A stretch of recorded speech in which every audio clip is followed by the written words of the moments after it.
Kenya mambo ni mengi sana, muda ni mchache. Serikali yetu nchini Kenya ikiongozwa na William Samoei Ruto inavunja kanuni za wezi. Sisi tunajua wezi ni mtu ambaye anaiba na haufai kujua. Wewe unastukia tu kitu imeibwa, unaanza tu uchunguzi zako. Hebu sikiza hii video ya hata wako na misemo, kama hautaiba utaibiwa. Kuna mpango wa kuiba election 2027. Sikiza hii video tukiendelea kwanza. You know, in my mother tongue we say telo kumingat. Leadership is grabbed, it is not given. That is why my book is rigged or be rigged. Because if you don't rig, you are going to be rigged.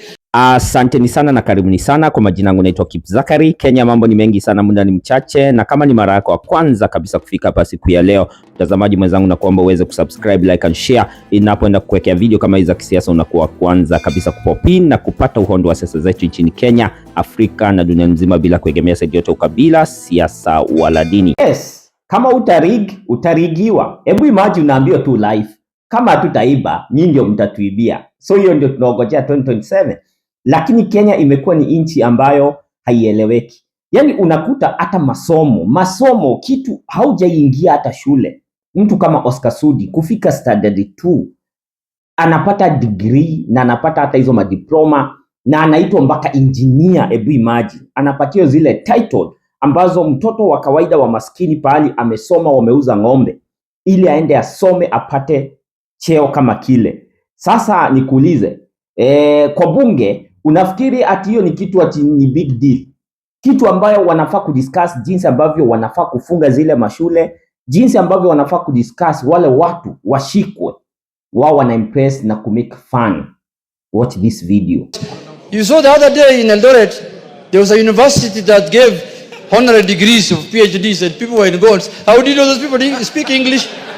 How can you confirm that those members speak English? But it's not. Order members. Honorable Sunguli, I appointed you to China without you knowing any Chinese language. So, Mr. Speaker, that is why, with the benefit of the hindsight, yes, I'm able to advise that yes, it becomes a problem. But I took an immediate measure and learned Chinese. Yes. And Mr. Speaker, you can also attest that when you came to China, I was able to translate some Chinese, yes, to you. Yes, I'm just saying that in future, as we draft this policy, let us take that into consideration so that we can appoint people who are fit for purpose. IEBC sasa imeshaundwa. Unasikia mtu kama sasa Hassan ni duguye, hata kama ni step brother, ni mtu wa familia wa mtu kama Junet Mohamed, mtu ambaye ako ndani ya William Samoei Ruto. Na mwingine tena akiulizwa kuhusu jinsi ambavyo aliapply, unasikia tu ni mchezo. Nataka usikize hii video, uniambie ni nani huyo ambaye anaapplywa na watu wengine kutoka South Africa apate cheo cha IEBC. Ni wapi mbona wako tuambie basi wenyewe tu apply?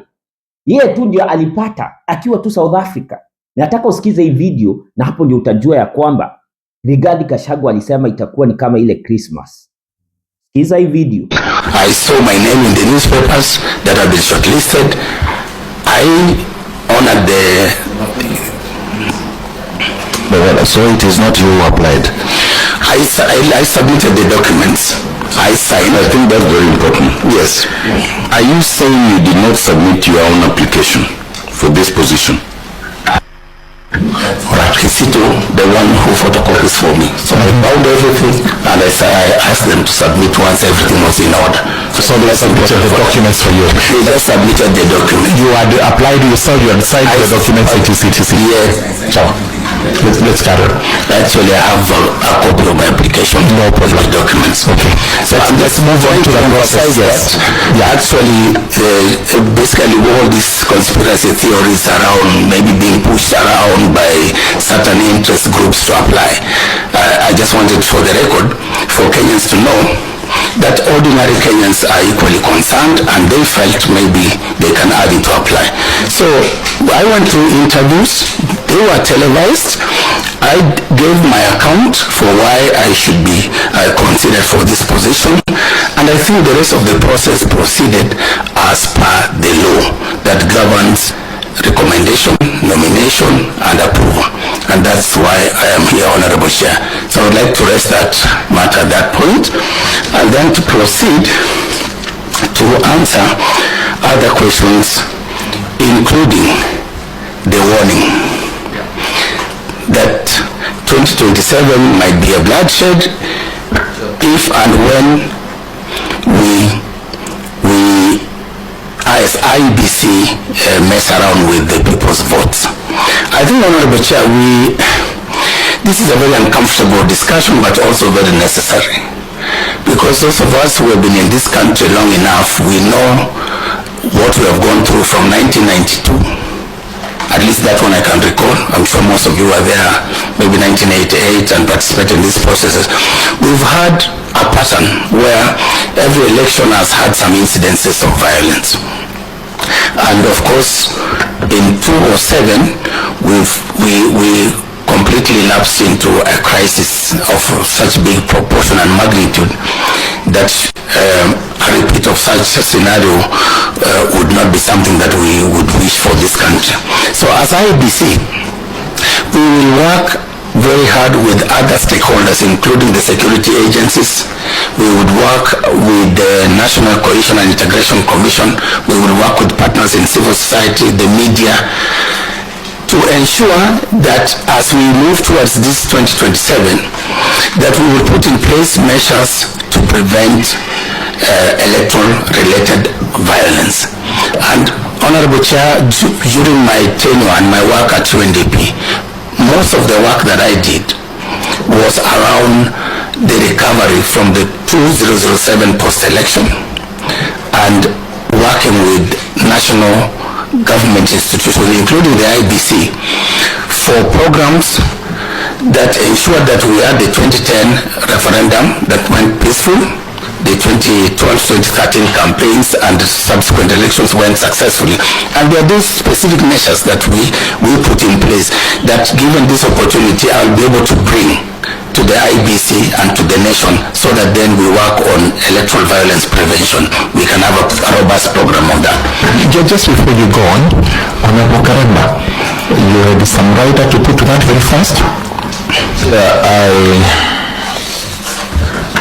I am not satisfied by how you have settled the question that I asked, because I feel that he is now answering. You know, I am He has not come to you as yet. Oh, okay. This is still. Those are for free from me. As a point of order, because the nominee is answering my question, I'd like the nominee, you have a copy of the Constitution, to open Article 166, 3B. So that please answer that question with reference to that section very shortly. Justifying your great academic achievements. Honorable Chair, are you qualified to be the chairperson? Yes, Honorable Chair, because I have spent over 15 years doing legal work, mainly in the field of human rights. And last year, Honorable Chair, for the record, I was actually shortlisted and I did interviews for the High Court judge, for which I was not successful, but that's when I continued. The requirement is not spending 15 years doing some work. What exactly is the requirement? For you to be chairman, you must be? What does the law require you to be? Article 166. 3B. First, with what is your requirement after the constitutional provision where we have IEBC 88? The chairperson must be. After that, tell us whether you're qualified under the two provisions, 88 and 166. Chair members, I am qualified because I'm a legal practitioner in the field of human rights and human rights law, with specialization in international human rights. Does 88 say the person qualifies to be chairperson if you're qualified to be a judge of the Supreme Court? I don't know, to be a judge of the Supreme Court. Chair, he has Article 166. Yes, look at so from there, go to Article 1 where he sits, who is a judge of the Supreme Court, so that you can tie the two together and say, I'm qualified because Supreme Court judge, Supreme Court requires. It's over. Chair, I think in terms of Article 1663, it talks about at least 15 years experience as a Superior Court judge, which I have not been a Superior Court judge, at least 15 years experience as a distinguished academic, judicial, legal practitioner, or such experience in other relevant legal field. And I think that's where I fall to Honorable Chair. That's where you fall. You don't think, do you think, or you actually confirm? I'm saying that's where I fall. Thank you. All right, let's move to the next. We have to move on. See, Which is that relevant field? in the relevant field. Which is the relevant field now here? International human rights law. National human rights. We must, as Kenyans, begin by trusting in ourselves, because trust begins with us. When we trust ourselves, then we begin to look at what are the legal frameworks that are there to help us, for example, navigate through issues of governance in this country. That is when we begin to look at the Constitution and trust it. Does our Constitution serve us? Does it work? What does it say? The institutions that have been created by that Constitution to manage our elections, including our electoral management body, the IEBC, and others that are supposed to support that electoral management process. Do we trust in those institutions? Do we trust in the people that have been given the responsibility and the public trust to manage those institutions? Do we trust the laws that have been passed by this honorable house, by our parliament, and the regulations that govern the electoral processes? So when, honorable chair and members, when we as Kenyans begin to ask those questions, I think we'll be heading in the right direction, such that then those of us who are lucky, those of us who have come out courageously, and it must be really courageous, because when I applied for this job, I was told this is the hot seat, I don't even go there, we don't know whether to congratulate you or to, you know, all sorts of things. So those of us who've come out who have stepped out to provide leadership in our electoral management body and processes, we begin then to tell Kenyans, we will play our role as IEBC, I will play my role as chairperson, in the sense that I will be guided by the Constitution of Kenya and the laws of Kenya, and that through that fidelity to the law, I should be able to follow all the laid down processes that will lead us to credible, free, fair, verifiable elections. So my point is, Honorable Chair, is that we have to begin by trusting in ourselves. Number two, trusting that our Constitution works, that our laws governing our elections work and we can be implemented, and that we will comply with these laws, and that then the institutions created to manage our elections are given an opportunity and that benefit of doubt to be able to work and to deliver results. We also put in place systems to prevent election malpractices, because we start with the malpractices first, then we go to the violence, so that we actually ensure that we have a free, fair, credible, justifiable election, such that nobody can challenge it. And if there should be a challenge, should it be through violence, or how do we challenge? Because every person has a right to challenge election results.